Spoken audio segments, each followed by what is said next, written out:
Hola, ¿qué tal? Los saluda su amigo y atento servidor, el doctor Eduardo Preciado, y les doy la más cordial bienvenida a su asignatura que lleva por nombre Técnicas y Estrategias del Interrogatorio y Contrainterrogatorio. Durante el último video estuvimos analizando lo concerniente al reinterrogatorio y recontrainterrogatorio y precisábamos que en esta ocasión vamos a analizar de manera particular lo relativo al interrogatorio por parte del juez o tribunal de enjuiciamiento, y en ese sentido es importante precisar entonces que el juzgador o tribunal de enjuiciamiento podrán examinar a los testigos, peritos y acusados siempre y cuando se cumplan las siguientes condiciones. En primera instancia es importante precisar que esta especie de interrogatorio es de carácter excepcional, es decir, no puede suplir de ninguna forma la actividad de las partes, mucho menos cuando las mismas han procedido con una estrategia deficiente. Y en segundo lugar, interrogar a los órganos de prueba solo está permitido cuando hubiese quedado algún vacío. En ese sentido, entonces, la finalidad de las preguntas del juzgador no puede ni debe establecer el relato o historia de los eventos, hallar inconsistencias en lo declarado ya sea por el testigo, perito o acusado, o permitir que el testigo, perito o acusado explique ante probables inconsistencias de sus declaraciones, o tampoco puede cuestionar la credibilidad de las explicaciones dadas por el testigo, perito o acusado, pues todo ello desde luego es actividad y responsabilidad de las partes. En ese tenor, el juzgador solo interroga por temas que no han sido objeto ni del examen directo, del contraexamen, del reexamen o recontraexamen respectivamente. Ahora bien, por cuanto hace a la regulación del interrogatorio por parte del juez o tribunal de enjuiciamiento, este se encuentra previsto por el párrafo segundo del artículo 272 del Código Nacional de Procedimientos Penales, el cual expresamente dispone lo siguiente. Dice: sin perjuicio de lo anterior, el órgano jurisdiccional podrá formular preguntas para aclarar lo manifestado por quien deponga en los términos previstos en este código. Bien, una vez que hemos analizado entonces los 5 estadios o situaciones de lo que es el interrogatorio, considero importante analizar, valga la redundancia, por qué es importante llevar a cabo un buen interrogatorio dentro del proceso penal de corte acusatorio y oral, que es el que prevalece actualmente en el Estado mexicano. Y en ese sentido considero pertinente señalar que el principal medio de prueba de un sistema procesal de naturaleza acusatorio y oral, pues desde luego es la evidencia testimonial, ya que a diferencia de el sistema tradicional donde la prueba documental y la pericial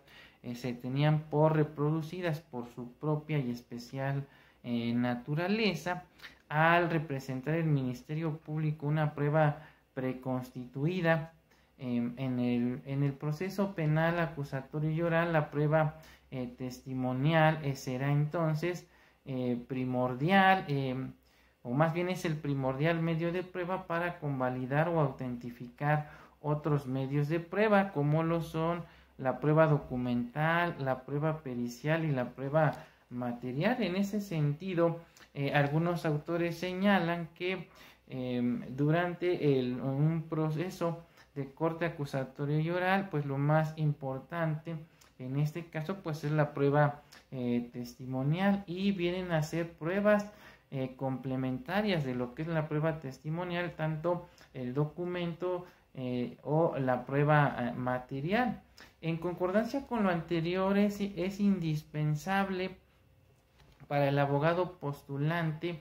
conocer y dominar a la perfección las normas que establece el Código Nacional de Procedimientos Penales para el desahogo de ese fundamental medio de prueba, es decir, la testimonial, a fin de poder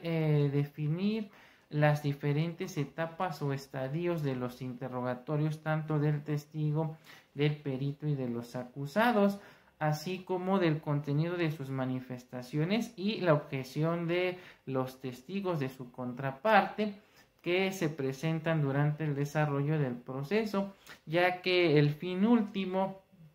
de dicha evidencia testimonial pues es desde luego el descubrimiento de la verdad. En virtud de lo antes expuesto, el testigo solo podrá declarar sobre asuntos de los cuales tenga conocimiento personal, ya que es importante demostrar que el testigo tiene el conocimiento a través de sus sentidos de los hechos, materia del interrogatorio, para que pueda seguir declarando a efecto de que no sea objetado su testimonio por la parte contraria. Asimismo, hay que recordar que en el proceso de corte acusatorio y oral, a diferencia del proceso penal mixto tradicional, resulta